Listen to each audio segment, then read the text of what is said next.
Welcome to another edition of ASAP. I am one of your hosts, T. Jamal, joined as always by my lovely sister, Michelee. And today we are going to get into this thing talking about the in just a moment. So stay tuned. Mhm.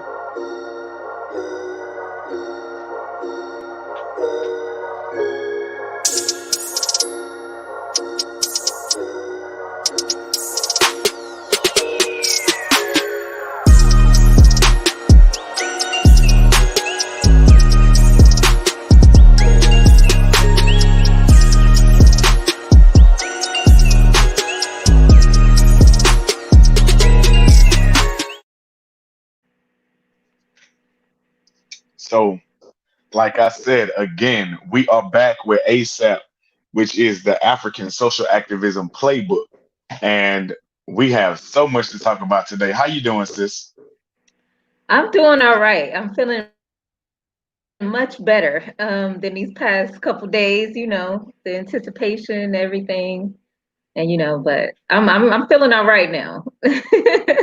How about you? How you been? Tuesday, the anxiety level on Tuesday with everybody on from social media to just everywhere that you look, you could walk, you could feel it in the air around the city, right? People were just like Man, nervous. I And bet. if anybody out there is a sports fan, it felt like your team, it was like, okay, all right, it's third quarter and we're winning.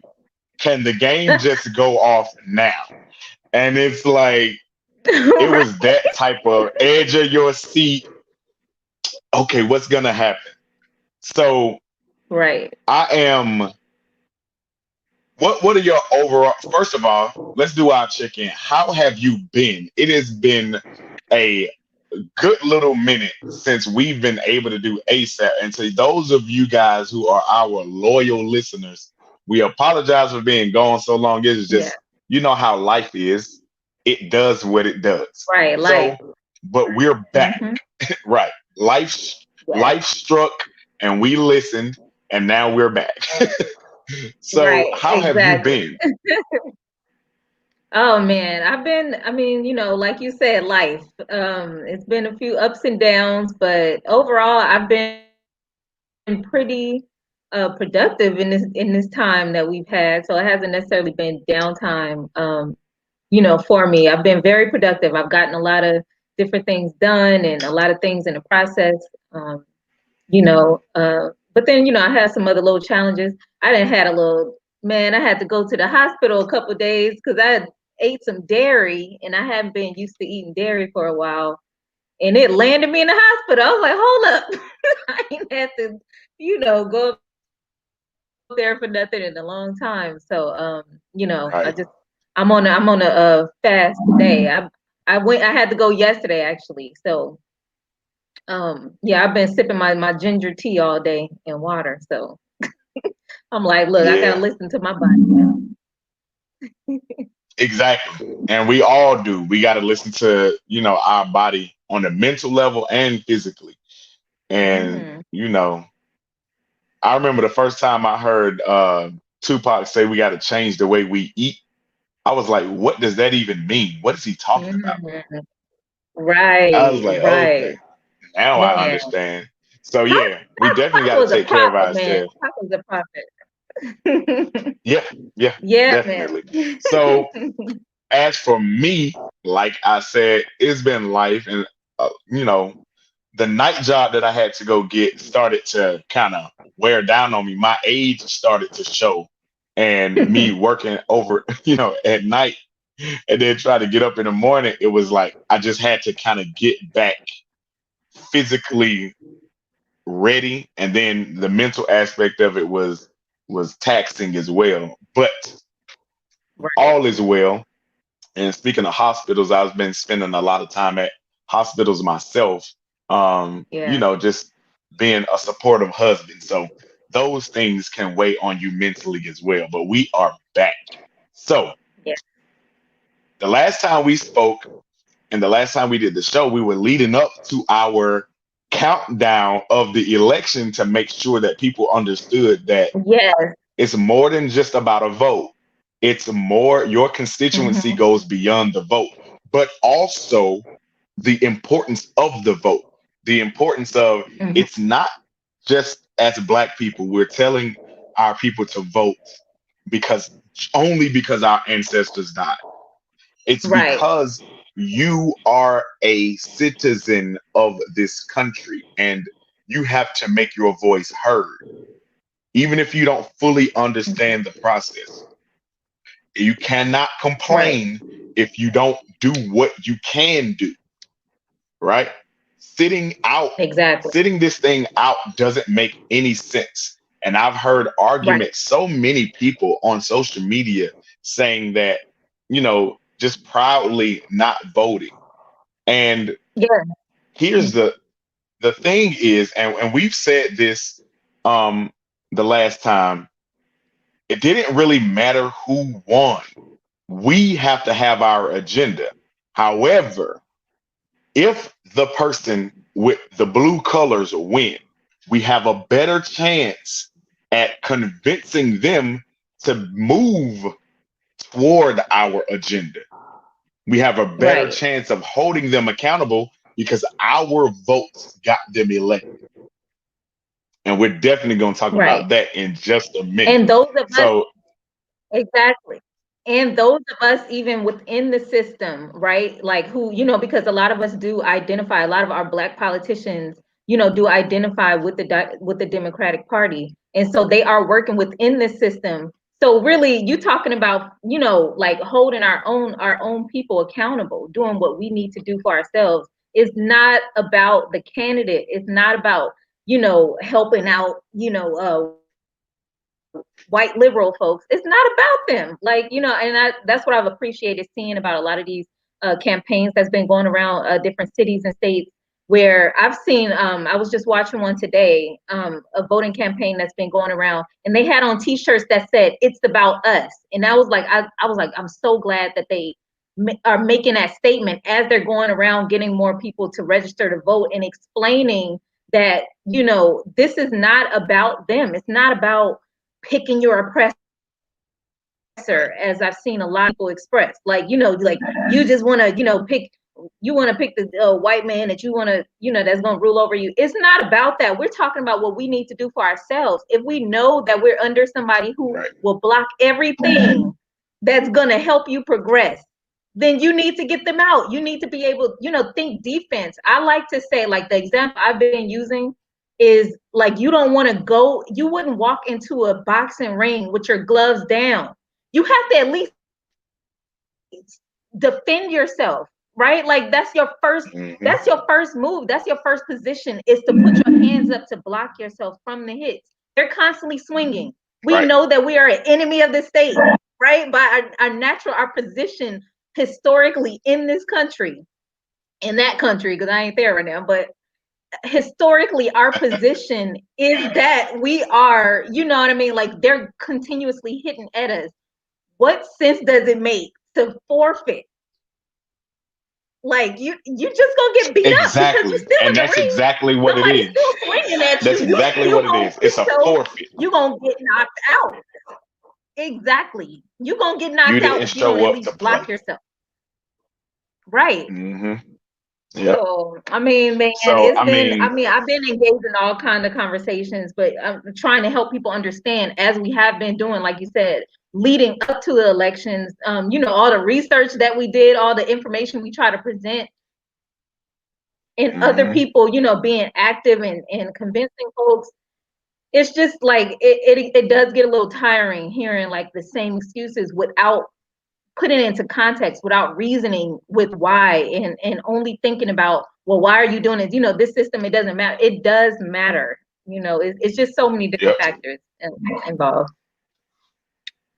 Yeah, and that's the thing. Like, we talk about one specific example. So I'm in Atlanta, and Atlanta is in a state called Georgia.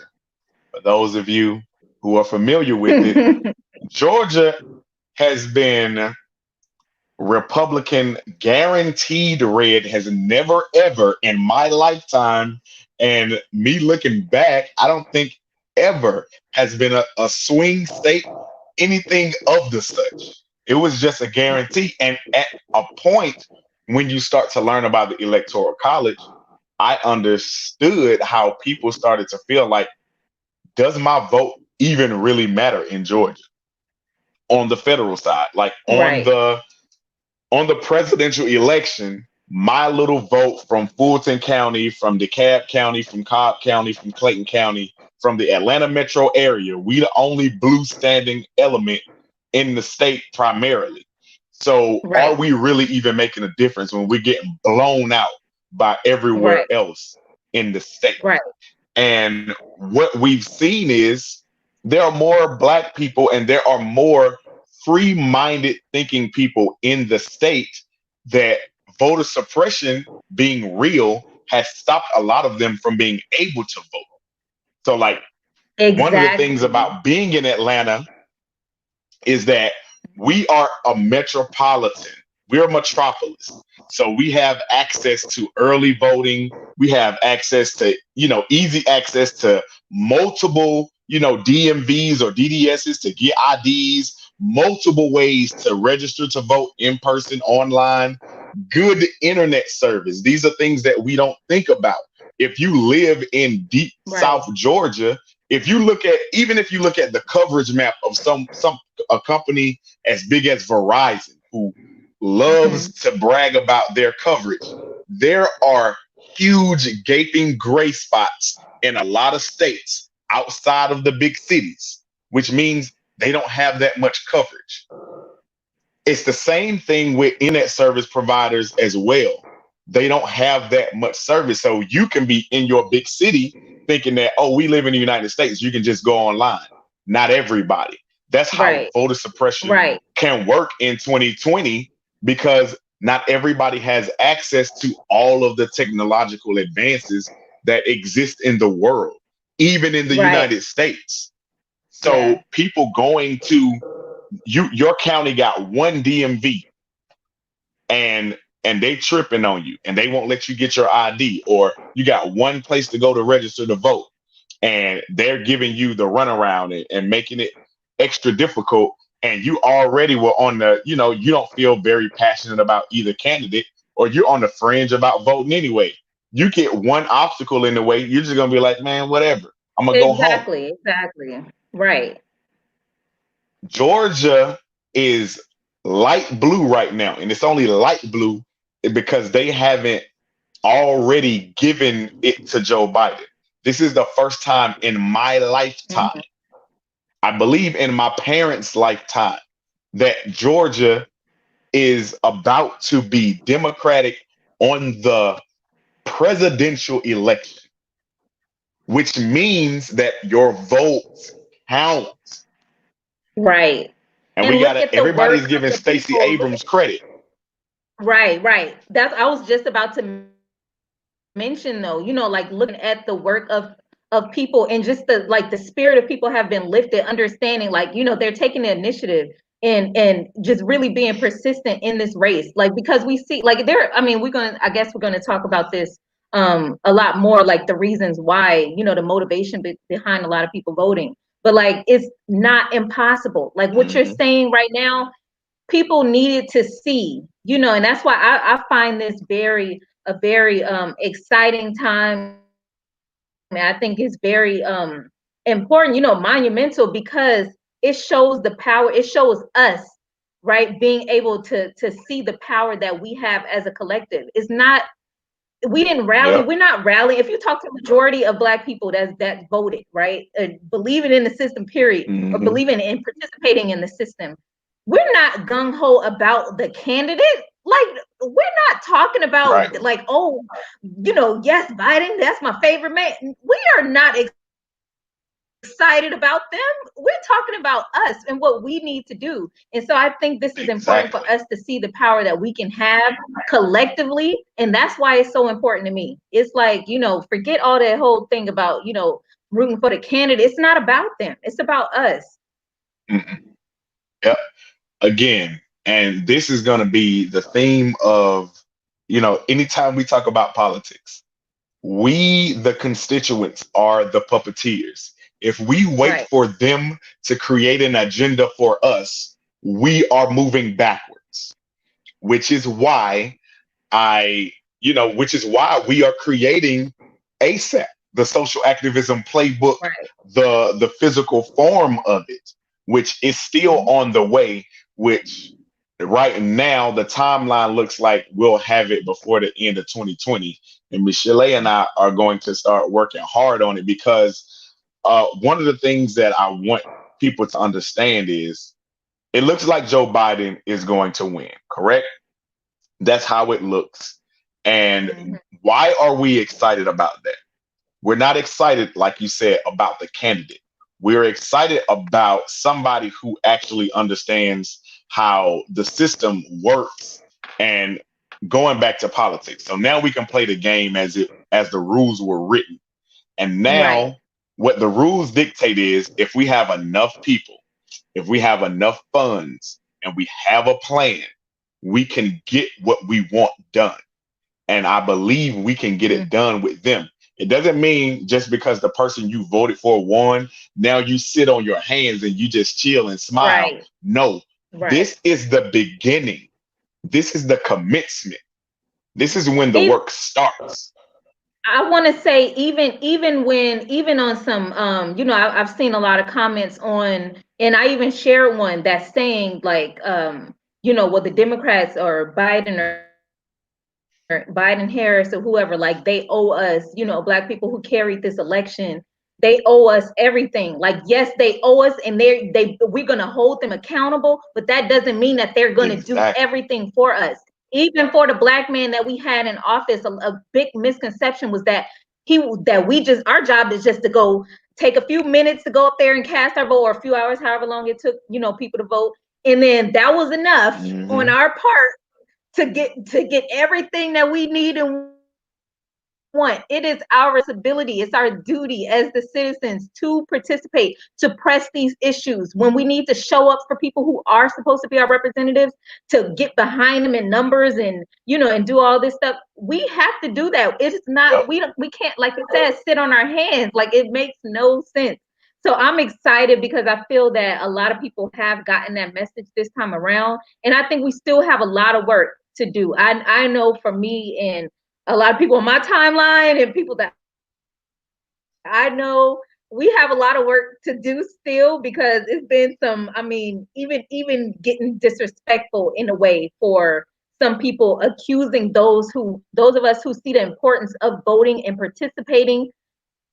I'm seeing a lot of Hmm. disrespect, like as like, oh well, y'all just, you just a slave, you just you falling for the system. We got so much to do, so much work to do, to get some people to understand, because they are raising our next generations, and hopefully they won't be influenced too much by those, by the misinformation of their parents and other people in their lives.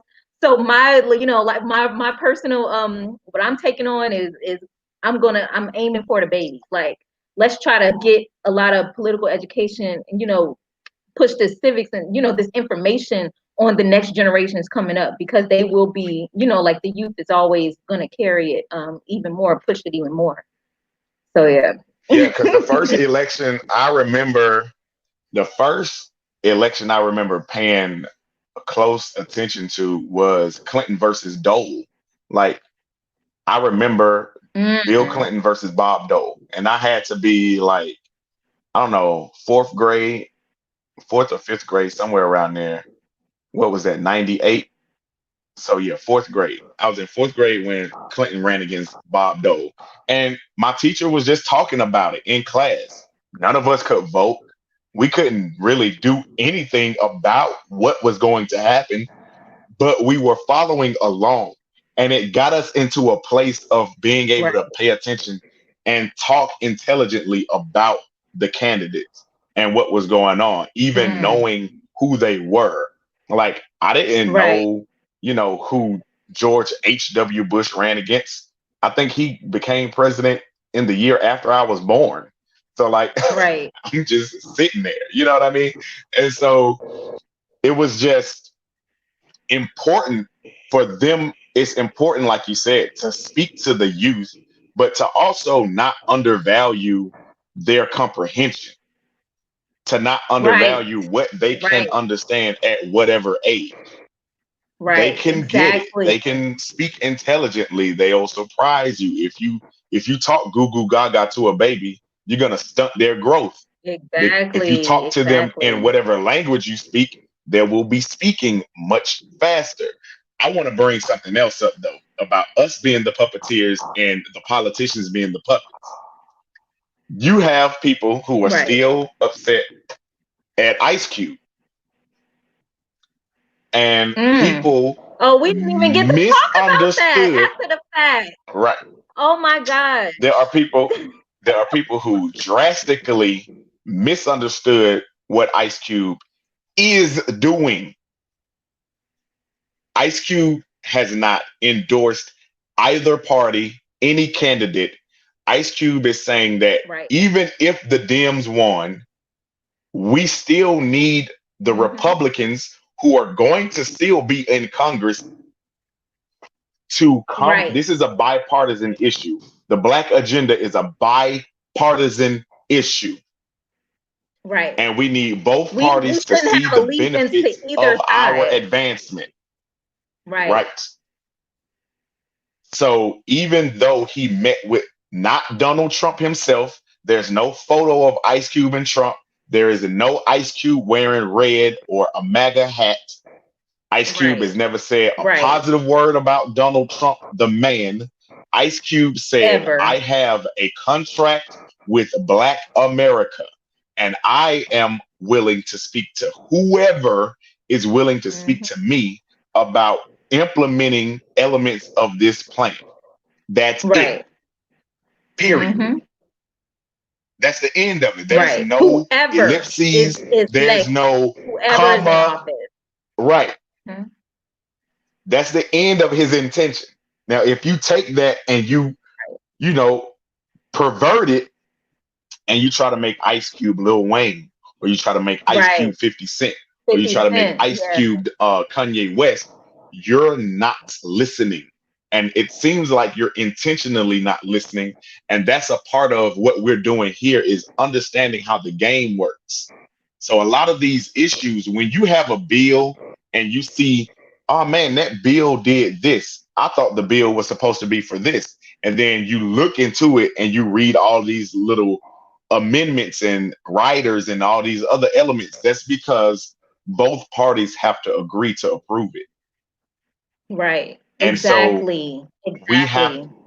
we have to know how to talk to Republicans to get them to understand how things that will benefit us as Black people can also work for them. It's a game. It's tug of war. It's Mm-hmm. give and take. It has to be a little reciprocal. There's going to be elements in some of the things that we ask for that are going to have to be negotiated. So, in Oh, any good oh, negotiation, you start at the highest price, and then you know what you really will accept somewhere in the middle, right. Right. but you start high, and then you work your way down to what's acceptable, but you don't go under your definitive no point, right? So we have to learn how to Right. negotiate with Democrats and Republicans. I think that's one of the biggest things that's like missing in a lot of people's minds, and thinking that, about this process being, when it comes to electing people to public office, is that, oh, they already in there, they should just do it. Why they not doing it? When we talk about accountability, talked about, extensively, just talking about our, when we talk about the Congressional Black Caucus and other Black politicians and their roles, and all of these different things, we have to understand that there are levels. You Again, we were purposely not the whole American public, not just Black people. We were not educated thoroughly on civics, right? And that's by design, because from the very beginning, they didn't want everybody to have a vote in the first place. Not even all white folks, okay? Not even Yep, all white folks, exactly. not even all men were supposed to have the vote originally. It was only the wealthy and landowners, Right. right? And So it wasn't meant for everybody Mm-hmm. to grasp, right? It was just meant for us to just, you know what I mean, for them to basically use us at the end, you know, after people fought for the right to have a voice.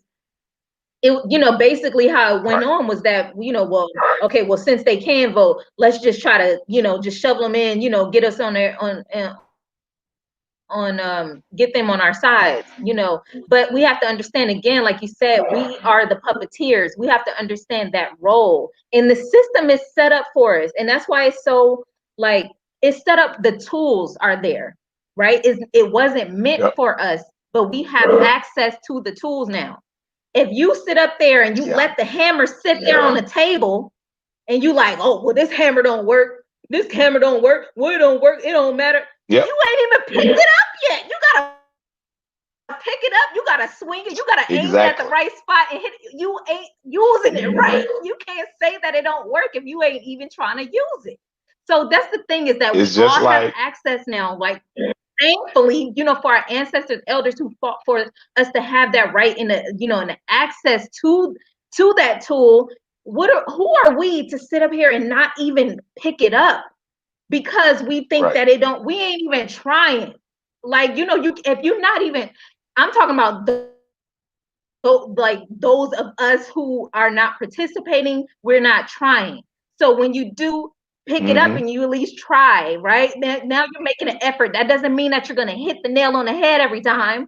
That means that you're at least making the effort, right? And so it Yep. eventually, like you just said, in Georgia, for example, it finally paid off. And that was to the work of many people, you know, also organizing and making sure that it counted this time, to for us to I see never the fruits of the labor. in my life thought that I would see a blue Georgia.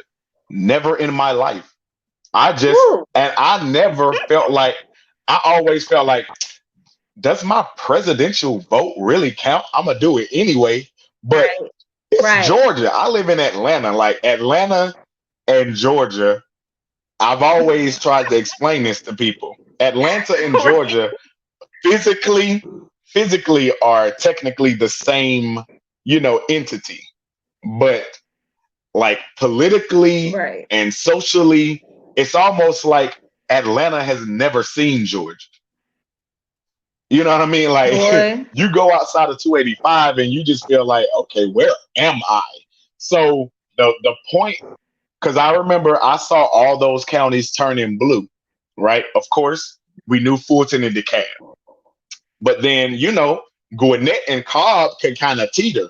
You know, when I saw them being blue, I was like, Mhm. okay, okay, Clayton, and then you know some other places, and then they moved the map, Savannah and the surrounding areas. Then you had Columbus in the surrounding areas, and you had Augusta in the surrounding areas. And then I knew a lot of black Yep. people lived in these cities, but I just didn't know why, you know, they weren't as heavily pushed. But it came back to when I was talking about the internet issue earlier, I had just thought Mhm. about that as I was talking, because you get so used to living in a city, right? You get so used to being, oh, this is the United States. Right. Everybody in the United States lives like this. No, everybody doesn't.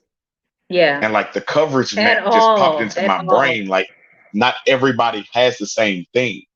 And you know what I mean? Mhm. So it's not a monolithic country, even though it's presented to be that way, that every advancement that one person has, everybody has. And that's just not Right. true even to now. But back to the I wanted to use another Even analogy. I being spread remember out, like even access. Mhm. I I was gonna say, remember like playing even video access, like games. walking to your polling place. Exactly. Exactly. But I remember playing video games like Sonic and Mario. If you put the controller down, the game is just the character will just stand there. And the funny thing is on Sonic, Sonic will look at the screen and start tapping his wrist like, what are you doing? Sonic is the politician. Right. If we don't pick up the controller, if we're not feeding them our agenda, then they're just going to sit there. It's not like they Mhm. have, so they have plans, that they say they're going into office with. But Mhm. every political office, like we've said this before, we've seen the pictures on C-SPAN of the Congress people sitting there on Facebook, scrolling down a timeline, not doing Yep. anything. Because when Congress is in session, if there's no active bills on display, they just kind of sitting there getting paid to do nothing because we haven't Right. given them something to do. They're waiting on Hmm. us. It's a Right. representative democracy. They go to represent our interests. It's not them with the interests, it's us. So we have to take care of Right. our agenda. We have to control our narrative and make sure that we give the politicians something to do. So, like I said, a lot of people think you graduate from high school and that's the end of the road. But the program is called a commencement. It that means Hmm. beginning. It's the beginning of the rest of your Exactly. life. So all the election is kindergarten through 12th grade. You Yep. electing the person is just the beginning.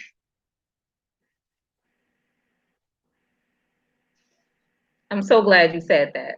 I mean, like that, but that's the thing. And we just have to wise up and really and understand the process, because if we don't understand the process, like that's what we do run into questions and these, doubts. We have a lot of skeptics, those of us who like, well, we don't see. A lot of people think that voting is like taking a magic potion. You're gonna feel it automatically. It ain't even like taking an Advil. You are not gonna, like, your headache won't go away right away, right? Like, it took stuff to build up Right, all the way here. And voting does not work like, oh, well, if I just go act right now, people ask, well, how did voting change your life? It's not just about me. It's not just about my personal life. I know that there are a lot of things that we have to do now that we won't even feel, but the generations after us will feel, right? Like, we have to right. realize it's not an overnight system like that. It's not a magic potion. We still have to participate though, right? Like, and so it's been a lot of Hmm. very interesting conversations. I have a lot of questions for people. We're gonna have to really have an extended conversation on this, on really, because I am interested in helping to educate more of us, because our participation is important. A lot of people would ask, or like I've had it said to me, well, why don't you just go vote? I will vote. I'm gonna lay my brick. That's how I use that analogy, right? I would lay my brick because we're building a house. It would be nice to have your brick, right? Hmm. Because we can get our house built a lot Right. faster. You have a brick, I have a brick, he has a brick, she has a brick, right? We need to all put our bricks together to build this structure. It's not just about my individual, actions that's just going to make a world of difference. It's all of us. That's the thing, it's also a conversation we got to have on Black people are not a monolith. That's another conversation that's been happening a lot, especially, bringing in like how Black men feel, how Black men responding to with voting and how they feel about the elections and stuff like that. It's a lot of conversation going on where I see a lot of individualism. And we have spoken about that, is Hmm. that like this idea of individualism versus thinking collectively. And I think that's a big problem Yep. for us. There was also a lot of, and we'll close because we're gonna deep dive into this next week. But there was also a hashtag I saw going around saying blame black men. Did you see that hashtag? It was on Twitter. Oh They were Lord, trying no, to pin I didn't see on it. if if the Democrats lost, they were already it had already started trending like last week, blame black men. And it was in response to Ice Cube, and it was in response to, people like 50 Cent coming out talking about, you know, idiocy and some talking about taxes and whatnot. But they were just trying to sow division in the community, division that we Mm, already have, right? And that we right, can't risk creating a larger wound. So we right. as black people have to be careful about falling into people's narratives. We have to control Mm-hmm. our own narrative. We cannot allow them to split us based on, sex. We cannot have a sex gender war in the Black community. We need to be able to support one another and be able to disagree off book, like off of the internet, off of out of the public eye, and be able to have intellectual conversations where Exactly. we're talking to each other, right? We Right. cannot have all of these, everybody's in on what we are doing. We, like you said, we're not a monolith, so we're not always going to Mhm. agree on everything. We have different religions, we have different, cultural upbringings, especially from around the diaspora, as these people Right. collide in the United States. So Mm-hmm. we cannot allow these discussions to be made public, which is why there's going to be a everyone version of ASAP, and then there's going to be a members only version of ASAP, because some certain Right. things aren't for everybody. So we have to learn how to stay on code. I And totally that's agree. another thing that we're Right. definitely going to talk about. But close us out, Mish, and just let the people It's know funny. where they can find you, and that we will definitely be back. Right. It's funny that you even mentioned that, because like it's certain when I go to post in certain just certain things that I'm thinking, like I know my audience, my page is, my Facebook page and social media page are private. And so I know who my audience is. I know the people who I'm engaging with, who I'm addressing. And I do use that opportunity, to speak, expressing myself about these different things, to bring up certain conversations. And I know, like, even if there are people who are outside of our community that I'm friends with, but I even go down my list and like block certain people from the post. I'm like, this is an in-house conversation, and I'm not talking to Hmm. everybody right now, right? And Right. so, like I told you, when we had our whole segment on a woman's worth in these conversations, I get we talk about these I personally talk about this conversation a lot with mending the Black family, right? We can't afford to have a gender war and calling each other out our Right. names, and you know what I mean. And so I make it a point to contact a lot of my male friends, people who I believe, they might have the wrong idea about something. I see them sharing certain, sentiment about something that is off. And as a Black woman, I feel like it's my duty as a Black woman who believes in mending our community, right? And pulling our Black men in. I get questions like, well, what can Black men do to assist Black women to love Black women more, and vice versa. And so I make a point to have these conversations like on a one-to-one level. I'll welcome people to come to my inbox. I'll go to somebody else's inbox if I see something, or have a concern or want to pull somebody in a little closer. Like, we have to be like ready and willing to do that, because we talk about cancel culture a lot, and a lot of times I think probably where this blame Black men came from is some people ready, like quick and ready to cut people off, right? This cancel culture, Yep. like, because we have seen a lot of Black men share that idea of like, well, why would I vote? Like, why would I vote in the interest of everybody else? I have my own individual interests. There are a lot of Black men who are vocal about that, who do, share that sentiment. But I never made that a concern of mine. I don't think that it was that big, even when it came to like a 50 Cent, Lil Wayne. Even if you go to their fan base, it ain't that many of them who even if they'll sit up there and chime in on social media, they ain't even about to walk their butts up there to vote. I was never worried about Hmm. that in the first place, but we still have to be conscious about like you said, of even talking down on each other like that, right? If we Hmm. criticizing, that's one thing. To bring them in to say, hey, we need to get this straight, because it's a difference between holding somebody accountable and just tearing somebody down. That's a big difference. Right. Exactly. Yep. So let the people know where they can find you, and then we're gonna get back and we're gonna deep dive on so much of this next week. Because next week, today is Friday, and they still Mhm. haven't called this, so it's Yeah. still gonna be Ooh. super relevant next week. Yeah. Because Donald Oh Trump is man, about but to have let's a fit, a temper tantrum. oh, I'm like I wonder what else he's about to pull, because we got to January. This ain't it. This ain't it. He Exactly. got more tricks to pull out of his sleeve. I do not doubt it. So like, let's brace ourselves. like a lot of people concerned. I'm seeing businesses boarding their businesses up and all kind of stuff like that. So let's Yep. still, let's. I don't even know if this is a celebration. Like we're excited to see him gone because like we talked about, we have work to do, and him being out of the way allows us to do more of that work, right? More uninterrupted than it would be if he were still in office. And so Mm-hmm. I don't know. I think we need to just it's not necessarily a celebration because again, we're not happy necessarily, gung ho about who is gonna be in office, but we still have to do the work that we need to do. So but Yep. yeah, you can find me at mishmashworld.com and mishmashworld on Instagram. And yeah. Yeah. And as always, African Unity Initiative is a nonprofit organization. We do community work.